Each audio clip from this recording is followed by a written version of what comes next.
Bismillahirrahmanirrahim. Selamat pagi semuanya. Assalamualaikum warahmatullahi wabarakatuh.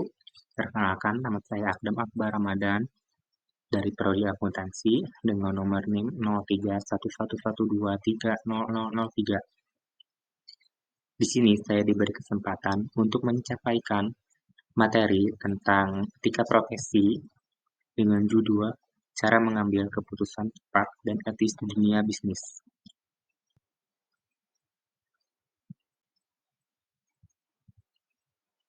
Jadi apa saja yang dibutuhkan untuk pengambilan keputusan tepat dan etis di dunia bisnis, yaitu ada dua hal.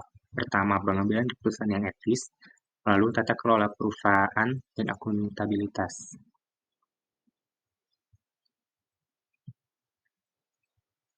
Tujuan dari materi kali ini yaitu memahami pengambilan keputusan, menerapkan pengambilan keputusan praktis, memahami tata kelola etis perusahaan, menerapkan etika dalam praktik profesional, dan juga mengembangkan kemampuan praktis.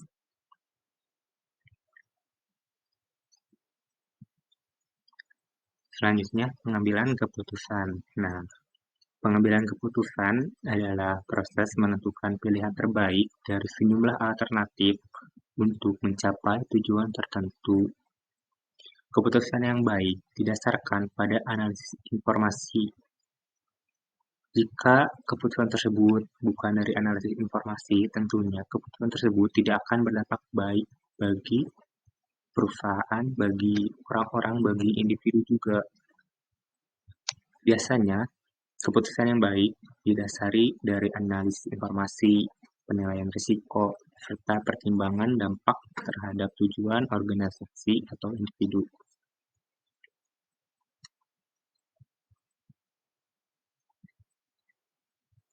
Tata kelola etis perusahaan dan akuntabilitas. Tata kelola etis perusahaan yaitu menerapkan prinsip-prinsip etika dalam pengelolaan organisasi, termasuk transparansi, keadilan, dan juga tanggung jawab terhadap pemangku kepentingan, yaitu memiliki tujuan menciptakan kepercayaan, menjaga reputasi, dan juga mendorong keberlanjutan bisnis.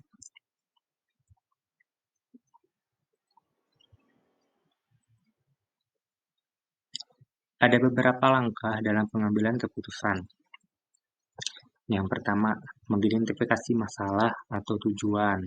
Contohnya, di sebuah perusahaan ada masalah mengalami penurunan penjualan selama 3 bulan berturut-turut.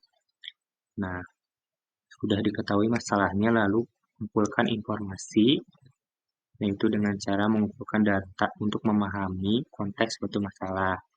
Contoh, perusahaan menganalisis laporan penjualannya, lalu mengsurvei pelanggannya, dan juga ada strategi menganalisis, mencari strategi pesaing-pesaing, dan juga mencari solusinya.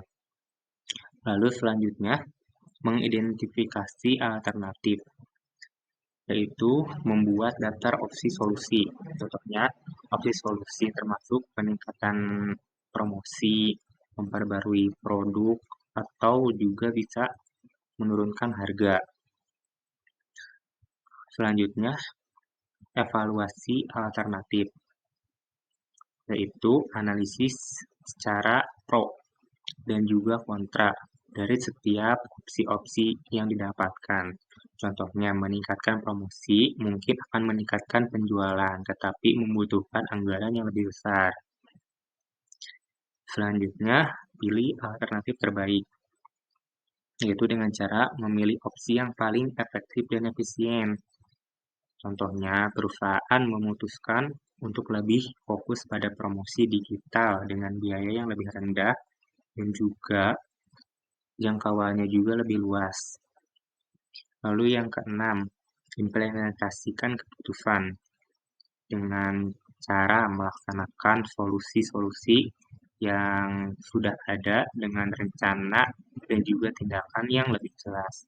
Contohnya, tim pemasaran meluncurkan kampanye iklan di media sosial dan dilaksanakan.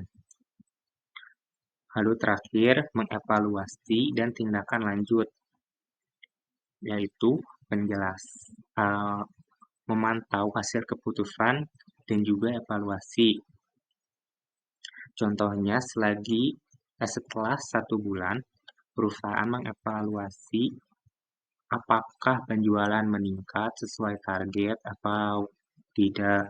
Lalu dicerna semuanya, lalu didiskusikan lagi agar perusahaan tersebut bisa berkembang setiap tahunnya.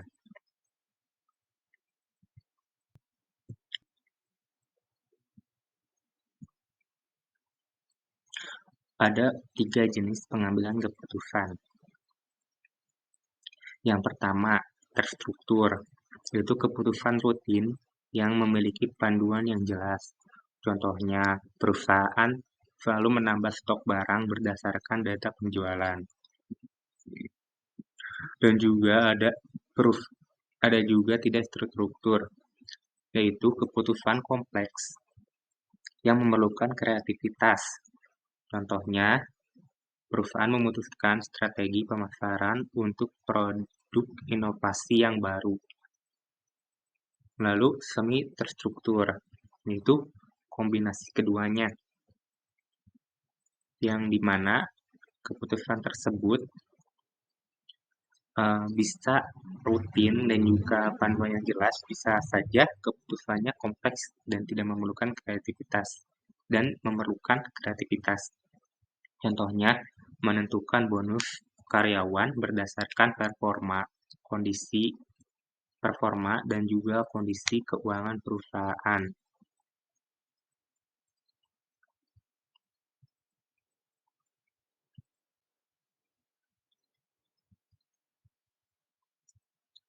Lalu, pendekatan pengambilan keputusan,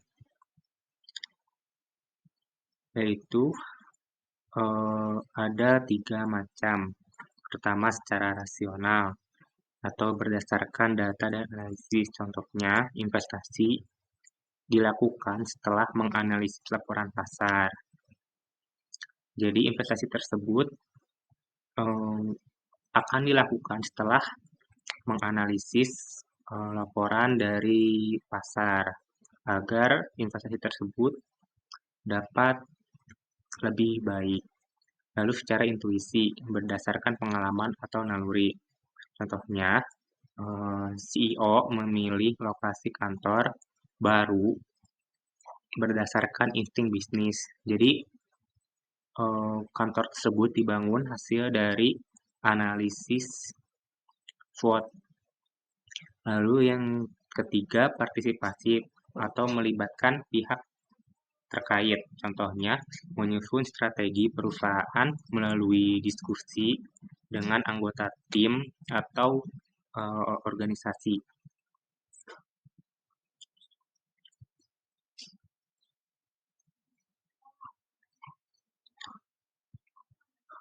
Lalu ada juga prinsip-prinsip tata kelola etis, yaitu transparansi.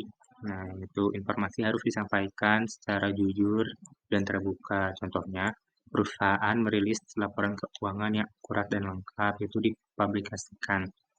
Lalu akuntabilitas, semua tindakan dapat dipertanggungjawabkan. Contohnya, manajer menjelaskan alasan kebijakan pemotongan anggaran kepada karyawannya. Lalu keadilan, yaitu memperlakukan semua pihak secara adil. Yaitu proses, contohnya, proses promosi karyawan berdasarkan kinerja dan juga bukan favoritisme. Jadi promosi karyawan itu harus didasarkan secara kinerjanya dan semuanya harus adil. Lalu yang keempat, responsibilitas. Penjelasannya bertanggung jawab terhadap lingkungan, sosial, dan juga ekonomi. Contohnya, perusahaan menerapkan kebijakan pengelolaan limbah. Terakhir, kemandirian, yaitu menghindari konflik kepentingan. Contohnya, memastikan bahwa keputusan bisnis tidak dipengaruhi oleh hubungan pribadi ataupun hubungan organisasi.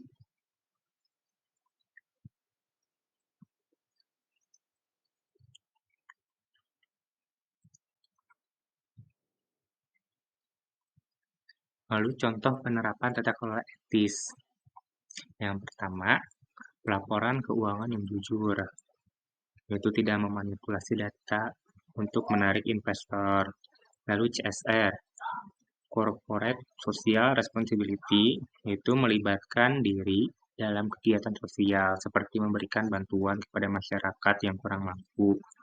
Lalu yang ketiga, whistleblowing system, yaitu memberikan saluran bagi karyawan untuk melaporkan pelanggaran secara aman.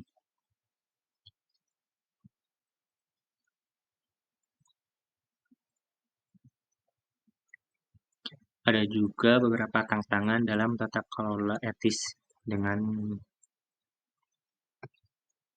yang pertama yaitu budaya organisasi yang tidak mendukung. Contohnya, perusahaan yang hanya fokus pada keuntungan seringkali lebih mengabaikan eh, aspek etika dan juga kurangnya kesadaran etika. Contohnya, karyawan tidak mengetahui pentingnya melaporkan tindakan yang tidak etis. Lalu yang ketiga, tekanan dari kompetisi bisnis. Contohnya, beberapa perusahaan lebih menggunakan jalan pintas untuk memasukkan data untuk memenangkan tender.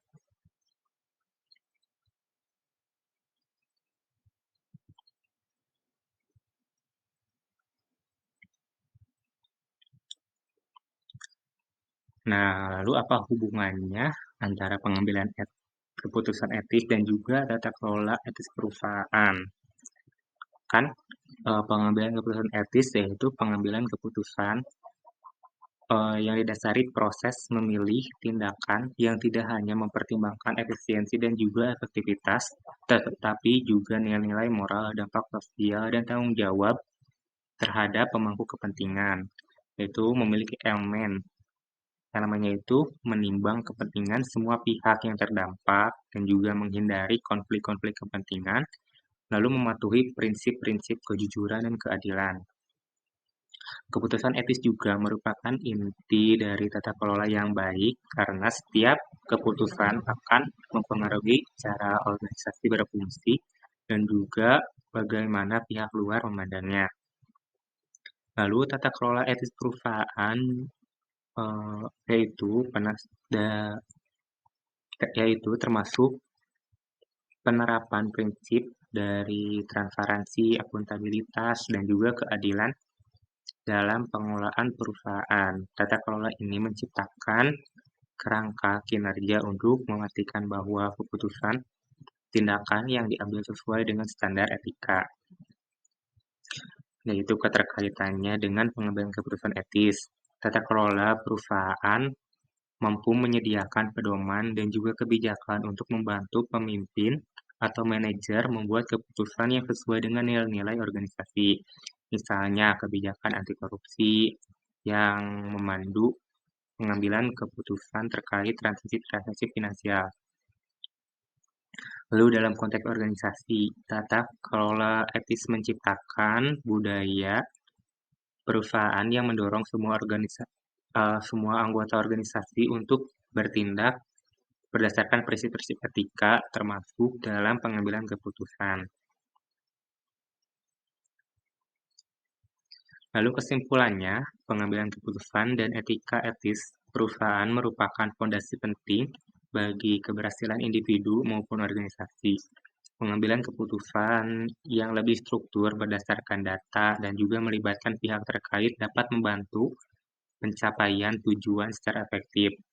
Nah, di sisi lain, tata kelola etis yang berprinsip transparansi, akuntabilitas, keadilan, dan juga bertanggung jawab memastikan keberlanjutan bisnis dan juga meningkatkan kepercayaan publik, lalu menjaga reputasi suatu perusahaan. Penerapan prinsip etika tidak hanya menghindarkan kita dari resiko, tetapi juga membuka peluang untuk menciptakan dampak positif bagi masyarakat dan juga lingkungan Dengan mengintegrasikan etika dalam setiap tindakan, kita dapat membangun masa depan yang lebih baik dan juga berkelanjutan.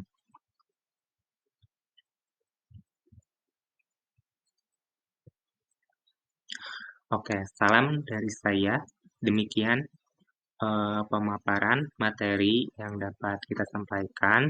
Semoga apa yang telah dipresentasikan dan juga dapat memberi manfaat, inspirasi, lalu pemahaman yang lebih mendalam. Mari kita sama-sama menerapkan nilai-nilai etika dalam kehidupan profesional maupun pribadi. Terima kasih atas perhatian dan kesempatannya. Salam hangat, sukses selalu untuk kita semua. Wassalamualaikum warahmatullahi wabarakatuh.